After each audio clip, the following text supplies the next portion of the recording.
floors. This is the level that I have completed here. This is level 4. And this is where the floors, they actually fall through. So you have 3 seconds on each tile in order to make it through the entire ring. What is possible is that when a player goes over a tile, it is no longer used throughout the level. So that's why I made large gaps and multiple entrances and exits to the finish line so that you can get through even if you are kind of hooped over by another player by going over. The thing is though, because they drop so quickly, it doesn't really give you a lot of time to kind of try to screw over the next player, because you don't have enough time, you have to get through the level. So to do that, it would be pretty hard. So let's just give you a little bit of a show here.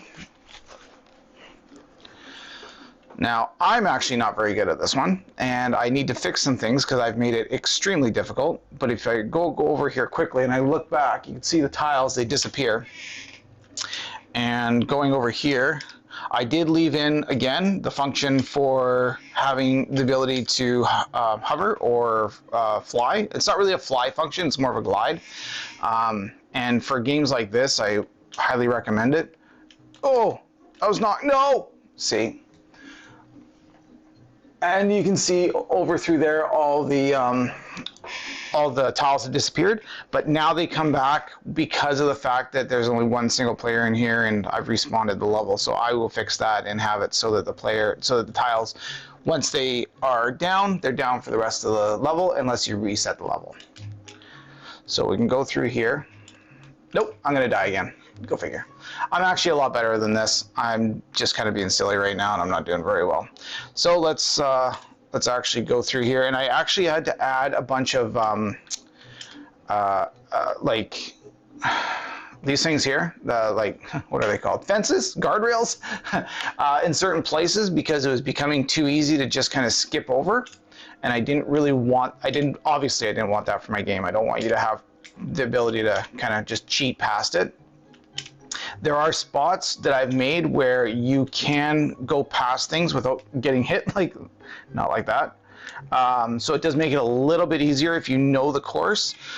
But again, I highly recommend using the glide button, because once you use the glide button, then you have a little bit easier and a lot more time to think over where you're about to land, especially on this level. The other levels aren't so bad. So it is a little bit easier than what I'm making it out to be. I'm seriously just falling in the cracks for some reason here. But this is it. And I would like to show one more little sneak peek here of the last level that I was working on yesterday. This is level 5. There's going to be 10 levels to start with. Oh, okay. Well, I've started my pawn in the middle, but I'm not going to play it. I'm just going to show you. There's a lot more going on. There's some hammer drops. Those things automatically will kill you.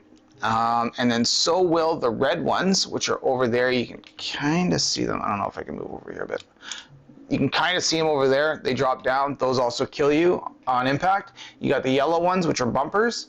And then those big rolling ones, those ones definitely kill you. So I'm going to do a lot more aesthetics to this. I want to put a lot more of the rotor, the blades, the helicopter blades, just to kind of show that things are kind of flying as opposed to just suspended in the air like that, because I know this is a game, but that looks weird to me. So I want to fix that. And then these bumpers, they work really well.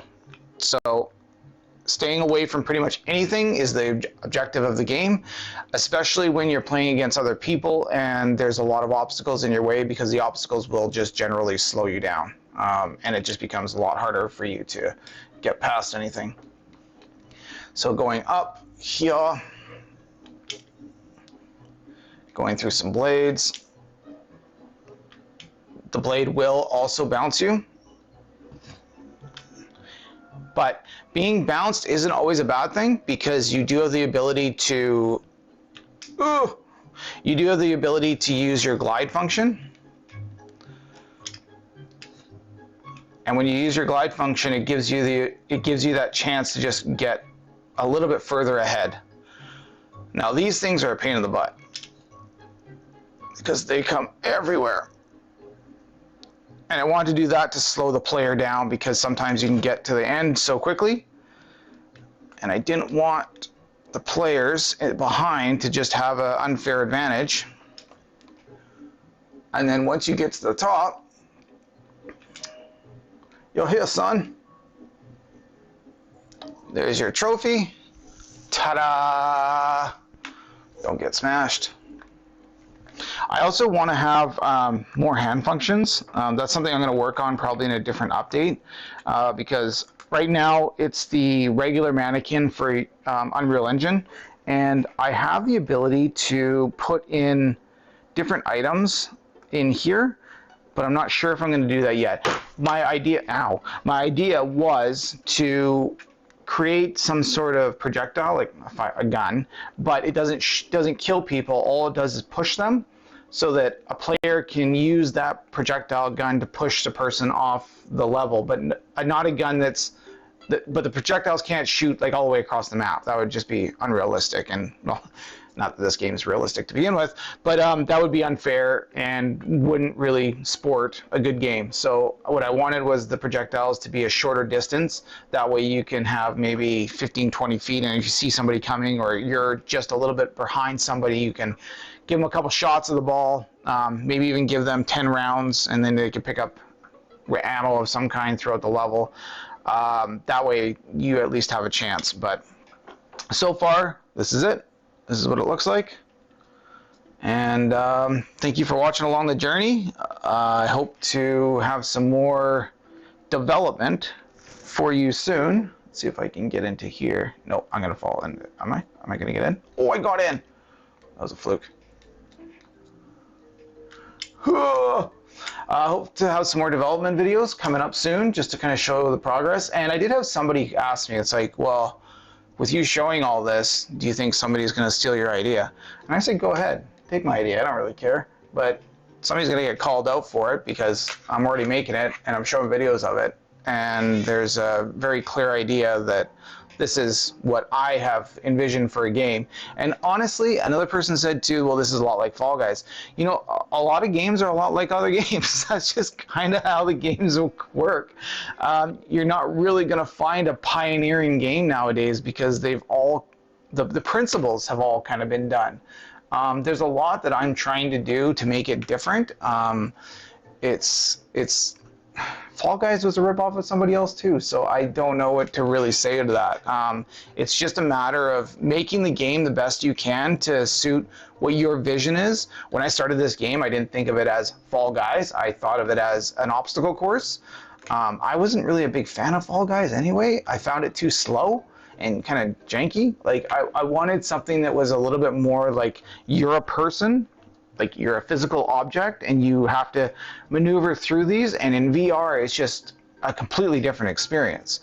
Trying to get through these obstacles is kind of unnerving, and when I have like the levels that are really high up, I eventually want to have no water and I want to have something else to kind of give you that feeling, that actual feeling of free fall to the levels, to give you a little bit more anxiety when you're going up the higher you go. So I've capped it pretty high. Like these levels are nowhere near as high as they are or as wide they can be. But when you're using equipment such as the Oculus Quest, you only have a certain amount of, for layman's terms, a certain amount of space that you can use for that headset in order for the game to run clearly. So I don't want to make it too much where there's just, the game just can't run, because it's just not going to be possible. And the hardware is not going to accept it. So we gotta take that into consideration when we're doing this. So a lot of the polygons, like when you see games, especially especially when you're playing games that in Quest, you have games that are just a lot of polygons, and there's a reason for that, because it can't support high-end. Whoa, that was close. Just got nailed in the head. Because it can't support the amount of information that a PC VR headset can, or being connected into the PC VR headset. Go, go, go, go, go, go, go, go, go, go, go, go, go, go. Nice. No! Just about to make it. I guess we are playing this game. So these ones aren't bumpers. I haven't decided whether I'm going to put them as bumpers or not. I think yeah, you just hit them, and that's about it. And then I've done that part. I'm going to go back, see if I can. Okay. Get back here. These ones definitely bump you, and these ones are a pain in the butt because they'll knock you way over there. Oh, no, I missed. I died, Jim. So this one's a little bit smaller of a level, and it gives people a little bit more time. Oh, did I just see it? Is that go through there? Yeah, that's got to get fixed. So again, thank you for watching, and thanks for coming along my journey of making VR games. This is one of 3 games that I'm currently making, but thank you. I appreciate it. And as always, stay safe out there. Catch you on the flip side. Peace out.